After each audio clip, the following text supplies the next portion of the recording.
नमस्कार। News room में आप सभी का स्वागत है। आतंकवाद के खिलाफ लड़ाई में भारत को आज तब बड़ी जीत मिली जब प्रधानमंत्री नरेंद्र मोदी की अमेरिका यात्रा से लगभग एक महीने पहले वहां की एक अदालत ने पाकिस्तानी मूल के कनाडाई व्यवसायी तहव्वुर राणा को बड़ा झटका दे दिया। हम आपको बता दें कि अमेरिकी अदालत ने फैसला सुनाया है कि मुंबई आतंकवादी हमलों में संलिप्तता के आरोपी तहव्वुर राणा को प्रत्यर्पण संधि के तहत भारत को प्रत्यर्पित किया जा सकता है। US court of appeals for ninth circuit ने 15 अगस्त को सुनाए अपने फैसले में कहा है कि भारत अमेरिका प्रत्यर्पण संधि तहव्वुर राणा के प्रत्यर्पण की अनुमति देती है। अदालत का यह फैसला खास तौर पर ऐसे समय आया है जब रक्षा मंत्री राजनाथ सिंह अमेरिका की यात्रा पर जाने वाले हैं। हम आपको याद दिला दें कि मुंबई आतंकवादी हमलों में 6 अमेरिकी नागरिकों समेत कुल 166 लोगों की मृत्यु हो गई थी। जहां तक तहव्वुर राणा के संबंध में आए अदालती फैसले की बात है तो सबसे पहले आपको यह बता दें कि उसने कैलिफोर्निया में अमेरिकी डिस्ट्रिक्ट कोर्ट के आदेश के खिलाफ US court of appeals for ninth circuit में याचिका दायर की थी। कैलिफोर्निया की अदालत ने उसकी बंदी प्रत्यक्षीकरण याचिका को अस्वीकार कर दिया था। बंदी प्रत्यक्षीकरण याचिका में मुंबई में आतंकवादी हमलों में तहव्वुर राणा की कथित संलिप्तता के लिए उसे भारत प्रत्यर्पित किए जाने के मजिस्ट्रेट न्यायाधीश के आदेश को चुनौती दी गई थी। अब US court of appeals for ninth circuit के न्यायाधीशों के पैनल ने डिस्ट्रिक्ट कोर्ट के फैसले की पुष्टि कर दी है। हम आपको बता दें कि प्रत्यर्पण आदेश की बंदी प्रत्यक्षीकरण समीक्षा के सीमित दायरे के तहत पैनल ने माना है कि तहव्वुर राणा पर लगाए गए आरोप अमेरिका और भारत के बीच प्रत्यर्पण संधि की शर्तों के अंतर्गत आते हैं। इस संधि में प्रत्यर्पण के लिए नॉन बिस इन आइडेम यानी किसी व्यक्ति को एक अपराध के लिए 2 बार दंडित नहीं किए जाने का सिद्धांत अपवाद स्वरूप शामिल है।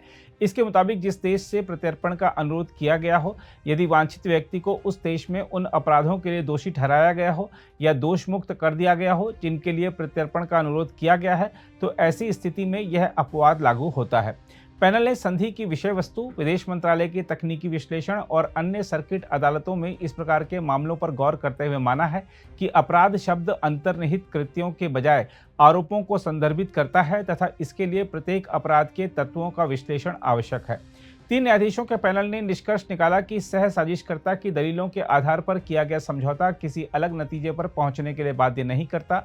पैनल ने माना कि नॉन बिस इन आइडेम अपवाद इस मामले पर लागू नहीं होता क्योंकि भारतीय आरोपों में उन आरोपों से भिन्न तत्व शामिल हैं जिनके लिए राणा को अमेरिका में बरी कर दिया गया था।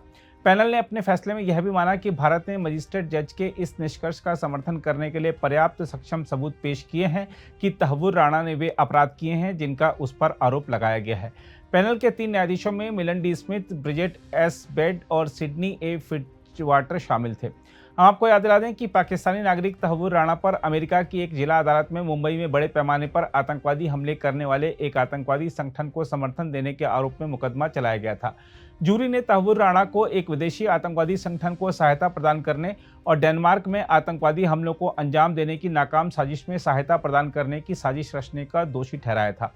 हालांकि इस जूरी ने भारत में हमलों से संबंधित आतंकवादी कृत्यों में सहायता प्रदान करने की साजिश रचने के आरोप से तहव्वुर राणा को बरी कर दिया था। तहव्वुर राणा को जिन आरोपों के तहत दोषी ठहराया गया था उसने उनके लिए 7 साल जेल में काटे और उसकी रिहाई के बाद भारत ने मुंबई हमलों में उसकी संलिप्तता के मामले में उस पर मुकदमा चलाने के लिए उसके प्रत्यर्पण का अनुरोध किया था। तहव्वुर राणा को प्रत्यर्पित किए जा सकने का सबसे पहले फैसला सुनाने वाले मजिस्ट्रेट न्यायाधीश के समक्ष उसने दलील दी थी कि भारत के साथ अमेरिका की प्रत्यर्पण संधि उसे नॉन बिस इन आइडेम प्रावधान के कारण प्रत्यर्पण से संरक्षण प्रदान करती है। उन्होंने यह भी दलील दी थी कि भारत ने यह साबित करने के लिए पर्याप्त सबूत नहीं दिए कि अपराध उसने ही किए हैं। अदालत ने तहव्वुर राणा की इन दलीलों को खारिज करने के बाद उसे प्रत्यर्पित किए जा सकने का प्रमाण पत्र जारी किया था। हम आपको बता दें कि 10 जून 2020 को भारत ने प्रत्यर्पण की दृष्टि से तहव्वुर राणा की अस्थायी गिरफ्तारी की मांग करते हुए शिकायत दर्ज कराई थी।